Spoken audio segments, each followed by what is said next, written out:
like to think a decision through for years, that's a whole different personality trait. And I can understand that. But honestly, my biggest thing that is the motivator for taking risks is not wanting to have regrets. I'm always just wondering, okay, I have this opportunity. I can take it. If sure, it's scary. Sure, it might not go right. But if I don't take it down the line, what am I going to be thinking? I'm going to just be thinking, oh, what if I would have done that? What if I would have went to Texas and did optometry school? Would that have turned out well? Because that honestly was a way harder choice than going to Seattle.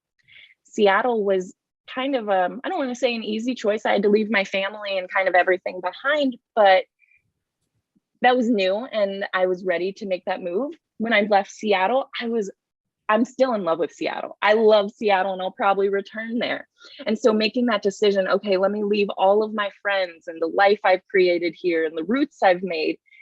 But then coming back to that, oh, but I don't want to ever regret not taking this opportunity. I mean, worst thing that could happen is I don't make it in optometry school and I go back to Seattle. I already planned on going back to Seattle. So either way, I'm ending up in the same place. Why not just take that risk, just take that chance and see how it goes? And right now it's beautiful.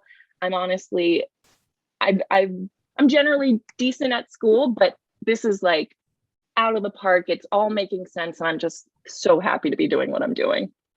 Found your calling. We're Yeah. excited for you. All right. So what advice would you give these sophomores? I mean, again, they're just starting college classes. What advice would you give them? Big one is don't be afraid to, I know it's a cliche, but don't be afraid to ask questions. So just asking people, whether it be peers, whether it be asking professors, whether it be asking the older students around you, just kind of like, okay, whether you don't know what's going on in class or a decision to make, just talk to other people, because having those different outlooks honestly helps me a lot.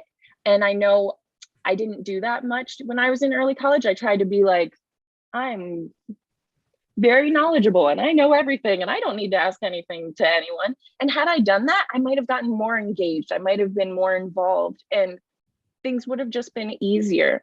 So I think taking that chance and just asking questions, making connections with other people, getting involved especially is my suggestion, because I thought I was fine before doing all that. And life has just gotten so much better after being willing to make those changes. You were a great student, both before and after, just a model student all the way around. Oh, thank you. All right, so we'll turn it over to the audience. What questions do we have from Ms. Andrews?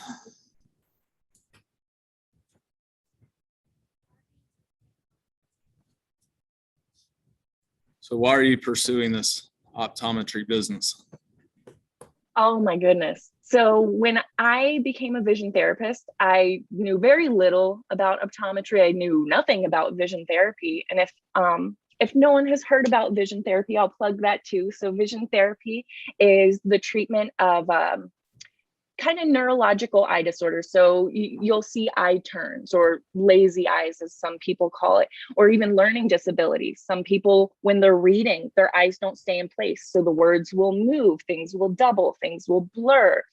And so vision therapy is the treatment, non-surgical treatment of those kind of issues. And when I started it, I was like, yeah, eyes. I mean, seeing's cool, but whatever. I hadn't thought much about it. But as I was with patients every week and watching how their lives change, vision is literally everything. It's mind, body, everything that we interact with. And I could give so many stories of patients that I saw go from a really dark place to a really hopeful place where they were making plans for their life, whereas before they kind of just stopped. One example I love to give is a traumatic brain injury patient that I had, and his life had changed from his injury, and he called himself the blind guy because he had such minimal vision. And after 6 months of therapy, he wasn't calling himself the blind guy. He wasn't even using his cane anymore.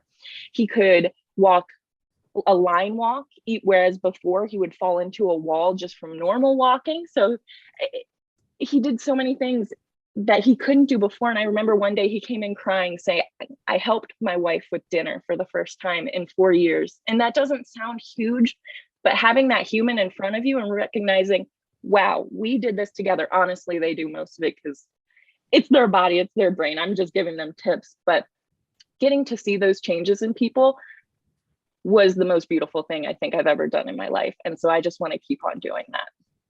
Awesome. What else? Other questions?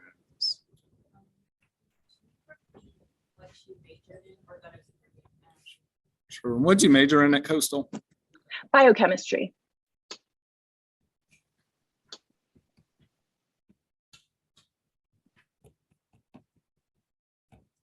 One of the more challenging majors.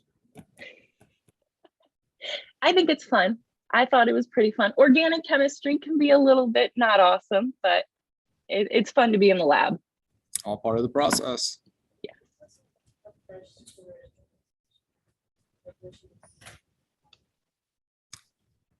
So what was your first career choice?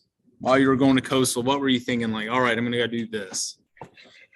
Funny enough, I wanted to be a surgeon, and now my specific field in optometry is like anti-surgery. So that's really funny.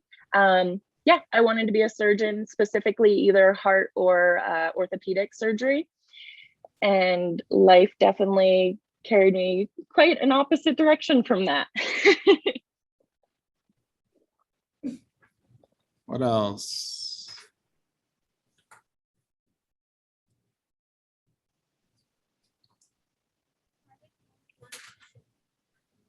What interested you in the medical field? Oh, there's a lot of answers to that. I would say it probably started when I was little, and my dad, he was a nurse and very into medicine, and it kind of started as a joke, when you're a kid, like, my kid's gonna be a doctor, and he would buy me the little toys and stuff, and it just never went away. I just was always interested in medicine, always reading medical books, anatomy books, this and that, and it kind of just made sense. It's the easiest subject to me. It came easily. Love it. Perfect. All right, so I guess that'll kind of wrap us up here. Just want to thank you for taking the time to join us today. You shared a lot of really valuable insights. We're proud of you. Just keep doing what you're doing.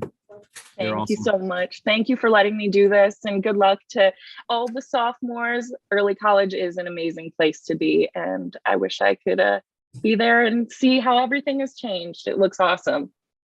It's good to see you, Brazil. You too. Have a good day. You too. Bye. Bye.